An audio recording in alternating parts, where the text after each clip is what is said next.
The first step towards achieving your dreams is having the right coach. Get the best education with forensic classes by Diksha and make your NET forensic exam dreams come true. Download the app now. Before starting today's class, a quick reminder that we have an application. Application की link आपको description में मिल जाएगी, वहां से आप इसे download कर सकते हैं. आप प्ले स्टोर से भी इसे डाउनलोड कर सकते हैं एंड ऐप स्टोर से भी इसे डाउनलोड कर सकते हैं. जैसे आप एप्लीकेशन डाउनलोड करेंगे आपको लॉगिन करना होगा. लॉगिन करने के बाद आप स्टोर पर क्लिक कर सकते हैं. स्टोर में आपको कोर्स लिस्ट मिलेगी. इस कोर्स लिस्ट में से आप अपना डिजायर्ड कोर्स सेलेक्ट कर सकते हैं एंड एनरोल कर सकते हैं. फॉर एग्जाम्पल, अगर मैं फोरेंसिक साइंस नेट की प्रिपरेशन कर रही हूँ तो मैं फोरेंसिक साइंस नेट का कोर्स सेलेक्ट करूंगी.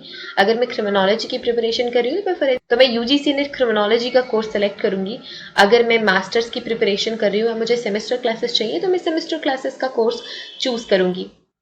फॉर एग्जाम्पल, अगर मैं यूजीसी नेट फोरेंसिक साइंस की प्रिपरेशन कर रही हूँ तो मैं फोरेंसिक साइंस का कोर्स चूज करूंगी. अगर मैं क्रिमिनोलॉजी की प्रिपरेशन कर रही हूँ तो मैं क्रिमिनोलॉजी का कोर्स चूज करूंगी. इसके अलावा सेमेस्टर क्लासेस भी अवेलेबल है एंड फोरेंसिक के फील्ड में जितने भी entrance examination, BSc entrance examination, MSc entrance examination के कोर्सेज भी अवेलेबल हैं. इसके अलावा साइंटिफिक ऑफिसर, साइंटिफिक असिस्टेंट के कोर्सेज भी अवेलेबल हैं. तो आप अगर किसी भी एंट्रेंस एग्जामिनेशन, किसी भी कॉम्पिटिटिव एग्जामिनेशन की प्रिपरेशन कर रहे हैं फोरेंसिक साइंस या क्रिमिनोलॉजी के फील्ड से, तो वो सारी की सारी क्लासेस आपको सिर्फ और सिर्फ मिलेंगी हमारे एप्लीकेशन पे. तो हमारा एप्लीकेशन डाउनलोड आप कर सकते हैं. Forget to download our application and start your preparation with us. So basically we have two types of courses in our application, video lecture course and study material course. So video lecture course में आपको सारी की सारी चीजें मिलती हैं. Video lectures, PDF, study material, mock test, previous year question paper, everything. Study material course में आपको सिर्फ और सिर्फ study material, previous year question papers और मॉक टेस्ट मिलते हैं. वीडियो लेक्चर्स उसमें इंक्लूडेड नहीं होते हैं. So that's the basic difference between video lecture course and study material course. So it's clear now. You can join these classes according to your preparation and start preparing with us. We have formation of hemoglobin. So जो cell है, red blood cell है, वो अपने 120 days में वापस इस spleen में जाके अपने आप को डिसॉल्व कर लेती है. बट हीमोग्लोबिन नहीं होते डिसॉल्व. वो वापस से रेड ब्लड सेल प्रोडक्शन की प्रोसेस में वापस से आके पार्टिसिपेट करते हैं. सिर्फ और सिर्फ रेड ब्लड सेल ही आके कहाँ पे जाके स्प्लीन में, यूजुअली स्प्लीन में, like maximum amount of red blood sales spleen में जाके डिजेनरेट होते हैं और इसी वजह से हम स्प्लीन को graveyard of red blood cells भी बोलते हैं. Now second part B, formation of haemoglobin. So haemoglobin synthesized inside the developing erythrocytes in the red bone marrow. So erythrocytes जब बन रहे होते हैं रेड बोन मैरो में, मतलब रेड ब्लड सेल्स जब आपके बोन मैरो में बन रहे हैं, तभी ही हीमोग्लोबिन भी बनना शुरू होता है. Hemoglobin in mature erythrocytes combine with oxygen to form oxyhemoglobin. अब ये oxyhemoglobin ही आपका जो arterial blood है उसको ब्राइट रेड कलर का कैरेक्टरिस्टिक फीचर देने का काम करता है, कैरेक्टरिस्टिक कलर देने का काम करता है, because oxygenated blood bright red होता है. In the way bulk of oxygen is absorbed from the lung and transported around the body to maintain continuous oxygen supply to all the cells. अब हमारी सारी की सारी सेल को oxygen चाहिए और हमारी जो रेड ब्लड सेल है वो ऑक्सीजन सप्लाई करने का काम करती है. और ऑक्सीजन कहाँ से वो कैरी करती है? हमारे लंग से.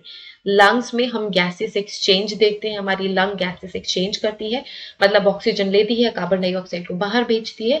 सो वहां से हम ऑक्सीजन ले, वहां से हीमोग्लोबिन ऑक्सीजन कैरी करेगा और पूरी की पूरी बॉडी में, सेल्स एंड टिश्यूज में क्या करता है? डिलीवर करता है. Hemoglobin also involved to a lesser extent to transport carbon dioxide. Of course, बहुत ही lesser content, like बहुत ही low level पे carbon dioxide भी transport करने का काम hemoglobin करता है. Each hemoglobin molecule contain 4 atoms of iron और यही 4 एटम आयरन के ऑक्सीजन कैरी करने का काम करते हैं एंड इसी वजह से ये maximum 4 molecule of oxygen carry करता है. सो एक हीमोग्लोबिन 4 ऑक्सीजन मॉलिक्यूल कैरी कर सकता है या करता है, आप कह सकते हो. And again they have alpha chains and beta chains. जब कभी हम डिटेल्ड हीमोग्लोबिन स्ट्रक्चर पढ़ेंगे, वैसे हमने कुछ क्लासेस पढ़ी हुई है according, like specifically according to haemoglobin, focus करके हीमोग्लोबिन पे कि क्या स्ट्रक्चर होता है, कितने तरीके की हीमोग्लोबिन होते हैं एंड ऑल दैट. अगर आपने वो लेक्चर नहीं देखा है, so you can just simply search and see that video. Okay, next destruction of erythrocyte. This is the later phase, क्योंकि अब तो इरिथ्रोसाइट बन गई, उसने अपने 120 डेज का सारा काम कर लिया. Now it's time of destruction. So ये कहाँ पे होता है? The life span of erythrocyte is about 120 days and now it's time of their breakdown, और इसे हम कहते हैं haemolysis.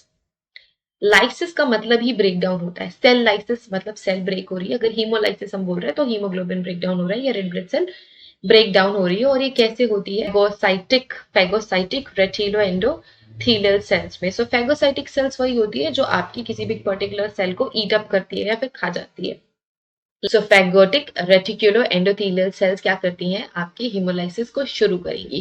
These cells are formed in many tissues but the main site of haemolysis are spleen, really very important, bone marrow and liver.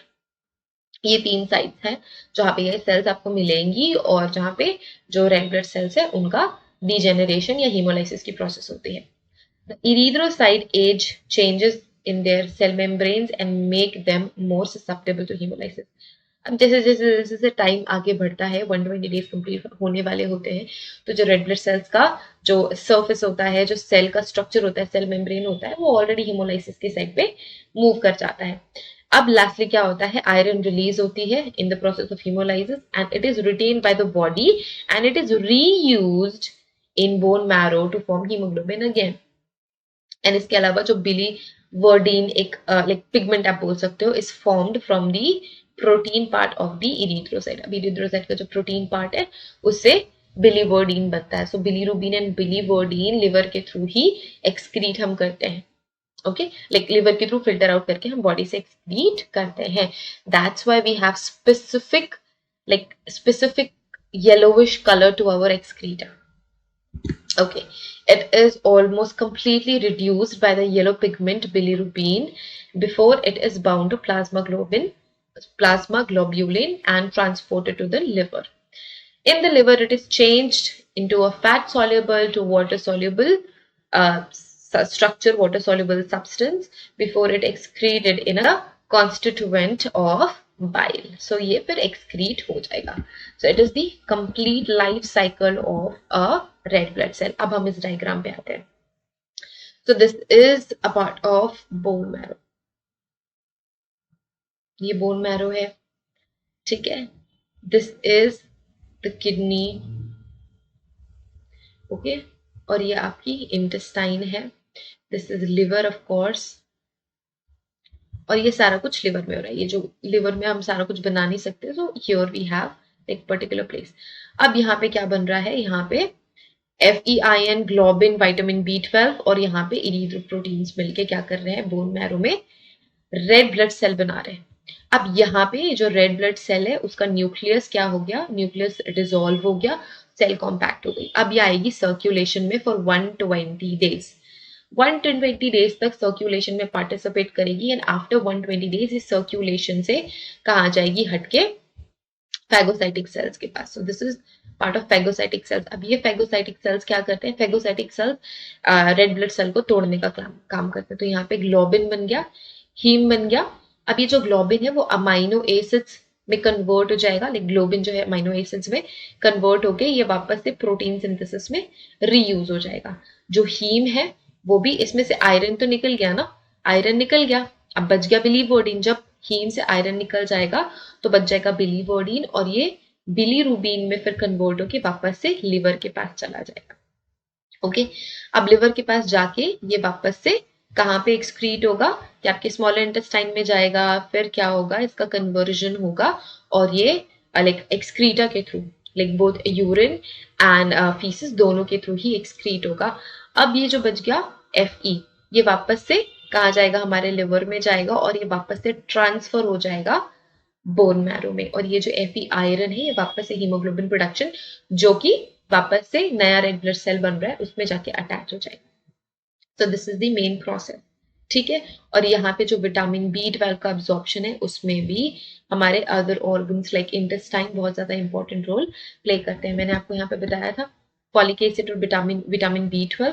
So folic acid duodenum and jejunum से, and जो आपका enzyme है, sorry, जो enzymatic digestion को भी protect करता है, like B12 जो आपका विटामिन है, it is absorbed from terminal ilium.